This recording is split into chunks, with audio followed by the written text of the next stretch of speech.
Je reçois aujourd'hui Christine Dufresne, chargée de projet, qui vient nous parler de la très belle exposition « À table, le repas français se raconte », présentée dans le pavillon de la Maison des Marins à Pointe-à-Calière jusqu'au 13 octobre. Merci infiniment d'avoir accepté l'invitation. Ça me fait plaisir. Cette exposition est organisée par Pointe-à-Calière, mais il y a d'autres musées aussi qui ont participé à la mise sur pied de ce projet.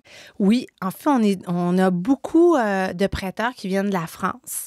On a environ, je pense, 14 prêteurs, 14 musées français et certains musées aussi montréalais qui ont contribué à l'aventure, plus le musée de Sherbrooke et une collectionneuse privée de Toronto. Alors, c'est quand même plusieurs prêteurs qui ont collaboré à cette exposition-là. Donc, on a presque 1000 objets, ce qui est énorme en salle. Il faut que les gens prennent le temps de voir, tellement c'est beau. Et comme vous le dites, il y en a à peu près 1000 à voir sur 2 étages. Donc, il faut au moins calculer un gros 2 heures pour faire le tour de l'exposition. Oui, c'est très, très riche. On se promène de l'Antiquité à aujourd'hui. Il y a beaucoup de contenu. Puis on est très fiers parce que c'est sur la gastronomie française. Et on a réalisé, en commençant le projet avec le comité scientifique, que, en fait, c'est la première exposition qui fait un survol de la sorte. Même en France, ça ne s'est jamais fait. Donc, ça vaut vraiment la peine. C'est la première fois que cette exposition-là est montée, mais c'est la première fois qu'il y a une exposition sur la gastronomie française qui est aussi large, qui couvre aussi large le c'est sujet. quand même étonnant. Oui, et oui. Ben oui. Mais je pense que c'est un sujet tellement précieux, tellement riche. C'est sûr qu'il y a énormément de contenu, mais on pourrait faire une exposition que sur le vin, que sur l'art de placer les ustensiles, les assiettes à table. Donc, peut-être que c'est un sujet qui a été traité de façon morcelée puis qui était trop je sais pas, fastidieux ou peut-être quand c'est trop près de nous, c'est difficile de s'y attaquer. On a l'impression de laisser des choses de côté. Peut-être qu'on avait le recul, je sais pas, mais oui, on est vraiment très contents. Parce qu'effectivement, il y a des accessoires, des mobiliers de cuisine, il y a des huiles sur toile, il y a 25 photographies, des reproductions d'affiches, des tapisseries. Nommez tous les ustensiles de la table, ils y sont aussi, avec des matériaux très divers. Mais ce dont j'ai été très étonnée, c'est d'apprendre qu'en 2010, l'UNESCO reconnaissait le repas gastronomique des Français comme patrimoine culturel et immatériel. Qu'est-ce que ça change d'avoir ce titre-là? Bien, je pense que nous, en tout cas, ça montre aussi toute l'importance du repas. Dans le fond, manger, ça fait partie de la vie. On est heureux, on célèbre, on mange en France, mais partout à travers le monde. On est triste, on va se consoler, on mange. Donc, c'est une activité qui est chère à notre vie, à nos façons de faire.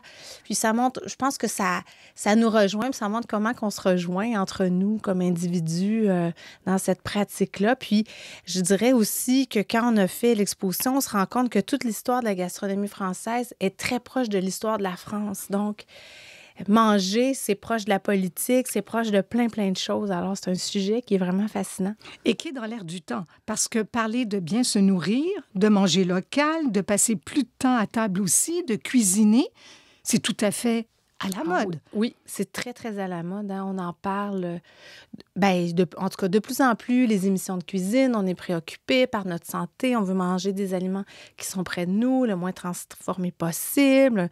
On est soucieux de ce que nos enfants mangent dans les écoles. Donc oui, c'est très près de nous. On veut mieux faire à manger. On regarde les chefs à la télé. Donc, c'est chouette. Alors, cette exposition-là est vraiment belle dans son contenu, mais elle est très riche également parce qu'on y apprend énormément. On apprend aussi l'origine de certains mots, le nom de certains inventeurs de plats, plusieurs croyances qui sont aussi reliées à l'alimentation. Alors, pour vous recevoir, je me suis dit, mais comment vais-je faire en 15 minutes pour laisser Christine Dufresne nous parler de l'exposition? Alors, j'ai pensé à faire ce petit quiz. Alors, sentez-vous bien à l'aise. Je suis certaine que vous connaissez bien l'exposition, mais c'est juste pour donner une idée aux gens de ce que l'on peut retrouver comme genre d'information dans l'exposition. Premièrement, comment est-elle montée? Est-ce que c'est par thème ou par époque? En fait, il y a 2 choses. Un, elle est chronologique dans le sens où on commence dans l'Antiquité. Comme ça, on voulait esquisser aussi qu'est-ce qu'on mange en Antiquité, qu'est-ce qu'on mange au Moyen Âge, parce que ça évolue dans le temps. Et on a aussi des grandes vitrines thématiques. Par exemple, la fourchette. Donc, on parle de la fourchette, au lieu d'en parler un petit peu partout dans l'exposition, on en parle à un moment donné pour voir que, bon, elle existe à l'Antiquité, mais elle existe pour piquer des aliments, puis on va vraiment commencer graduellement à manger avec elle. Ça prend du temps. C'est vraiment 17e, 18e où on arrête de bouder la fourchette puis on arrête d'utiliser nos mains. Donc, il y a des éléments comme ça qui sont plus thématiques. Le sucre, le sel, le café, le thé sont plus thématiques parce que c'est des aliments ou des instruments qui, dans le fond, parcourent les siècles. Alors, il y a ces deux niveaux d'information-là. Donc, on est chronologique, mais aussi il y a des îlots thématiques dans l'exposition. Donc, ça nous a permis de ne pas répéter. On a essayé de passer, parce que c'est tellement passionnant, on tombe toujours en amour avec nos sujets en exposition, de passer le plus de contenu possible. Oui. Mais vous donniez l'exemple de la fourchette. C'est tellement un ustensile qu'on utilise à tous les jours, plusieurs fois par jour, qu'on oublie qu'effectivement, il y a des époques où on mangeait à la main et que c'était mal vu et que la fourchette n'a pas toujours eu autant de pics, je ne sais pas comment les appeler. Oui, dedans. Oui, c'est vraiment graduel. C'était mal vu. Même Louis XIV, qui est un des personnages phares dans tout le développement de la gastronomie française, qui a développé des arts de la table extraordinaires, manger avec ses mains. L'Église trouvait que ça poussait à être glouton. Donc, c'est vraiment fascinant de voir qu'il y a une résistance très, très forte à utiliser la fourchette pour porter les aliments à la bouche. Oui, on aimait mieux utiliser les mains. Alors, et la scénographie est très bien faite. Il faut en dire un mot parce que vraiment, ça nous donne le goût d'y revenir, de repasser dans les salles et tout. Qui en est le concepteur? En fait, c'est la firme Bergeron-Gagnon, Gino Guerrier-Puy et Félix Bédard. Puis, c'est vrai que c'est très, très beau. Il y a deux ambiances un peu différentes. Donc, l'exposition est sur 2 étages. Les couleurs sont très, très belles. Mais au 2e étage, on a reconstitué des tables avec des services complets. Donc, on a un service pour Napoléon III avec un surtout qui vient du Mobilier national, qui n'a pas sorti depuis, je pense, 60 ans, avec une nappe qui appartenait à Napoléon III. C'est extraordinaire. Le surtout fait 2 mètres de long. Donc, c'est un immense centre de table argenté. On a aussi un ensemble de tables qui appartenait à Louis-Philippe, qui est très, très beau en argent, que lui utilisait. Puis ça permet aussi de montrer toute l'évolution parce que aujourd'hui, on dit qu'on mange comme le service à la russe, c'est-à-dire que tout le monde, on mange la même chose à table et on est servi pratiquement en même temps, alors que avant, on disait le service à la française, c'était une succession de plats toutes les 20 minutes qui étaient placés sur la table. Et on ne mangeait pas nécessairement la même chose que notre voisin selon notre rang social, mais c'était des services un service qui a progressivement tombé après la Révolution française qui demandait énormément. Un service de vaisselle pour ce genre de service-là pouvait demander 5 à 800 pièces. Donc, ça donne une idée du faste et de la vaisselle qu'il y avait à faire.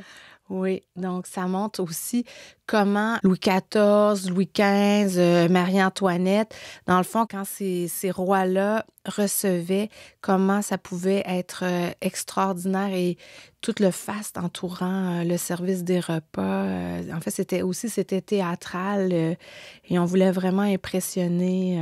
Mais aujourd'hui, Christine Dufresne, les Français prennent combien de temps à table par jour? Je pense que c'est 2h15 minutes, mais ça se peut que je me trompe. C'est à peu près ça, c'est 133 minutes exactement. Par contre, les Canadiens, beaucoup moins. Oui, beaucoup moins. À peine 1 heure, je pense. Oui, à peine 1 heure. Et moi, ça m'avait surpris parce que je pense que les Français sont suivis des Italiens et de nous, mais on n'est pas très loin des États-Unis. Hein. On a un écart seulement de 3 minutes avec les États-Unis. Est-ce que c'est parce qu'on mange moins bien ou on mange plus vite? Bien, moi, j'ai l'impression, mais c'est difficile à dire. J'ai l'impression qu'on prend encore beaucoup le temps, mais peut-être les fins de semaine, puis dans des moments choisis, peut-être la semaine, le dîner au bureau. Il y a peut-être des moments où on coupe ça vite un peu le matin, on prend notre smoothie en courant vers le travail. Donc, j'ai l'impression que nous, c'est peut-être moins consistant comme temps, le temps qu'on donne à table. Mais c'est sûr que là, je pense à moi puis un peu à mon entourage. Mais c'est sûr qu'il y a des moyennes. Je pense qu'il y a des gens qui sont vraiment très appliqués puis ils prennent vraiment le temps de toujours bien manger. Puis il y en a d'autres que moins. Donc, on fait des moyennes comme ça, mais je pense que c'est important de le faire. Mais je pense qu'il y a des moments où, malheureusement, on fait ça vite un petit peu. Parmi les 20 plats préférés des Français, vous en donnez des exemples durant l'exposition. Alors, prenons l'exemple des plats salés. Oui. Donc, il y a la blanquette de veau. Bravo. Il me semble aussi qu'il y a la pizza qui n'est pas très loin. Les moules frites. Magret de canard, peut-être? Oui. Du couscous. Oui, et le couscous, c'est vrai. Incroyable. Donc, on voit qu'il y a vraiment, maintenant, de plus en plus, il y a un mélange dans la cuisine. Puis, ce qui est super fascinant, puis moi, j'avoue que je ne savais pas avant de travailler sur ce sujet-là. Par exemple, comme au Moyen Âge, on mangeait un peu aigre-doux, sucré-salé. Ça va se perdre, mais aujourd'hui, c'est des saveurs que nous, on emprunte beaucoup de l'Orient qui reviennent dans notre alimentation. Donc, maintenant, il y a beaucoup d'influence. La cuisine, elle s'éclate de partout. Donc, on le voit dans les plats préférés des Français. Donc, c'est plus que des plats traditionnels. Donc, Et du côté du sucré, bien entendu, les crêpes, les mousses au chocolat. Il y a les profiteroles aussi, je crois. Puis... crème brûlée. Crème brûlée. Vous le savez mieux que moi. C'est parce que je suis gourmande. Oui. J'adore le sucré. Alors, quel est le restaurant le plus ancien à Paris? Le café le plus ancien, c'est le Proca, où on servait que du café au départ. Donc, c'est vraiment le plus ancien. Puis, le concept de restaurant, dans le fond, il va arriver quand même assez tardivement parce que le mot restaurant vient du mot se restaurer. Donc, souvent, on a l'impression qu'on allait beaucoup au restaurant, mais c'est vraiment après la Révolution, quand on a eu tous ces gens-là en cuisine, ces immenses corps de métier qui étaient tout dévoués. Puis tranquillement, on va développer les restaurants à Paris parce que ça va faire tout un nouveau bassin d'employés pour la restauration parce que tout le monde, finalement, va se ramasser au chômage.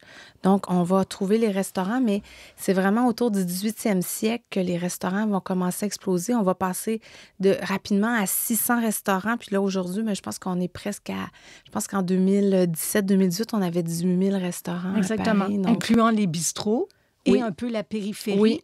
Mais quand on y pense, 18 000, oui. C'est quand même gigantesque. C'est énorme. Fait que c'est un concept qui est quand même assez tardif, même si on a l'impression que c'est ancien, mais non, oui. Moi, j'ai appris beaucoup. Par exemple, l'inventeur de la toque. Parlez-nous un peu de lui. En fait, l'inventeur de la toque, il s'appelle Carême. En fait, c'est une personne qui a un destin extraordinaire, qui vient d'un milieu très, très pauvre, qui était à la rue, qui va devenir un cuisinier extraordinaire, passionné d'architecture. Donc, il va développer des centres de table très, très beaux, très, très structurants et qui va vraiment devenir le cuisinier des rois, qui va servir dans des grandes négociations diplomatiques, qui va faire des repas extraordinaires. Et dans le fond, il va être fondamental dans la cuisine. Ensuite, ses ouvrages vont être révisés par Escoffier et d'autres, mais c'est vraiment un fondateur. D'ailleurs, sur les médailles de l'Académie culinaire en France, c'est son portrait.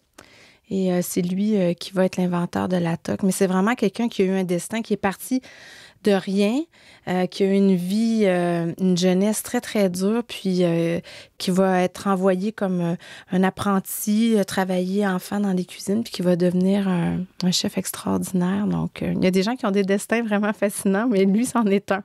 Alors, comme dernière question, quel serait peut-être l'élément le plus incroyable que vous avez découvert lors de cette exposition?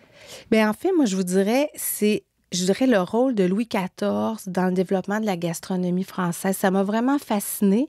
Je savais qu'il y avait une place importante, mais tout le développement, il le fait aussi qu'il va amener une cuisine qui est proche de ce qu'on mange aujourd'hui. Manger frais, manger des produits qui sont cultivés, qui sont près de nous. Ça m'a fascinée. C'est toujours intéressant de faire des liens entre le passé et ce qu'on vit aujourd'hui. Puis je trouve ça aussi touchant de voir la continuité de l'histoire avec nos façons de faire aujourd'hui. Oui. En tout cas, bravo à toute l'équipe. C'est une exposition qu'il faut voir et revoir. Les gens ont jusqu'au 13 octobre parce que les objets et les anecdotes que l'on peut voir à Pointe-à-Cayère côtoient la grande histoire. Merci beaucoup, Christine Dufresne, d'être venue aujourd'hui. Merci.